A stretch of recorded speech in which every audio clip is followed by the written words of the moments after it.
Kenpo principles, sequential motion. This is actually not only true in American Kenpo, but much of Kenpo. It is one of the underlying principles behind a lot of different styles. Each motion and strike elicits a certain reaction from your attacker, putting him in a place where you want him to be.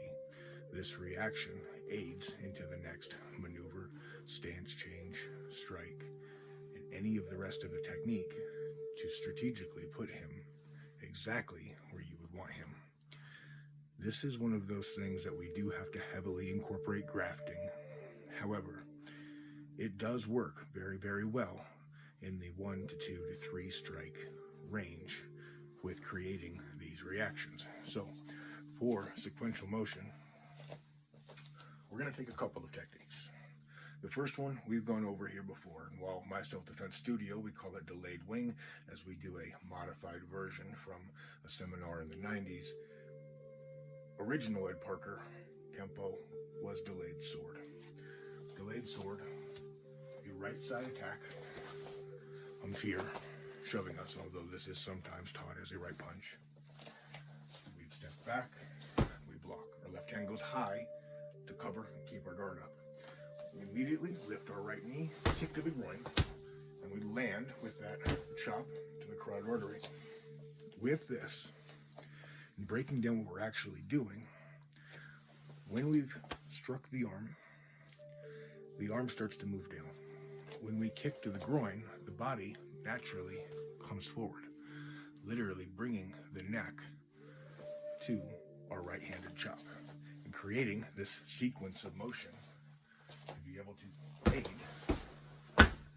into the next block, strike, footwork, or any maneuver we're doing in a sequence to put him where you want him. Let's look at another example and move on to purple belt. So we look at leaping crane. Leaping crane is another right-handed strike. This is a punch as they come in here. Leaping crane a bit differently. As this punch comes in, I am going to jump about a foot or so. It can be 1.5, 2 feet, depending on where he is. If he's further out or closer in, it's going to depend on how far I move. I want to end up right on the side of his body, about here. So, as the punch comes in, I'm going to take a right knuckle raking strike into the ribs at the same time as I do a left parry, and I'm going to go into a crane stance here, all simultaneously. So this comes up as I step, and I end up in this position with that right raking knuckle. So as I've gone there, I am going to immediately kick the back of his leg to take him down and bring my back knuckle into the back of the kidney. Depending on the lineage and the school you learn this from, we've done this a couple of different ways over the decades. Oftentimes, it's one and these two go at the same time. Sometimes it's taught as one, kick first, land with the back knuckle. Again, depending on the school. I like the timing of they happen at the same time because it aids him in going down. When we're here, and we've done these two, his leg is immediately getting collapsed to the ground, which brings us from one sequential motion to another. Meet half bob. So as I've come here and here, when I've got him down in this position, I'm taking my sandwiching elbow right to the head, and I lead the back knuckle on my way out. So I'm 1, 2. Now I do it on bob and half bob here, as this is one of those techniques best done with an uke or training partner. But to illustrate it, going from one height zone completely to another, the motion there from taking one strike and one kick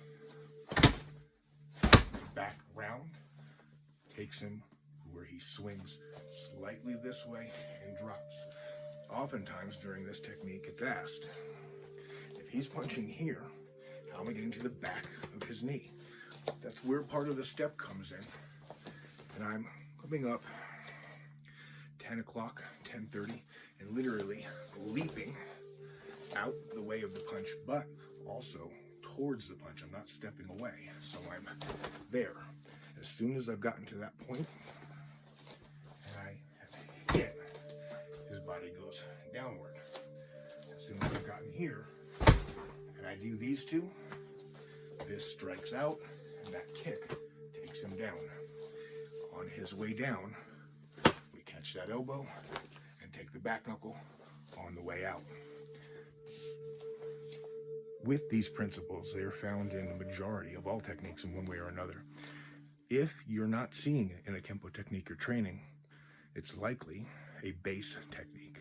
And for those of you that don't know, Ed Parker wrote a curriculum where he created really long techniques. This is why we have grafting and we talk about this. He created really long techniques and then he cut them in half. So when you get to second degree brown belt, you go back through to clutching feathers, but extended this time. This is a concept we're going to go over here more and more very soon. But essentially, you learn the base techniques all the way through the curriculum until brown, and then you begin the extensions. I'm Instructor Thompson, my self-defense studio.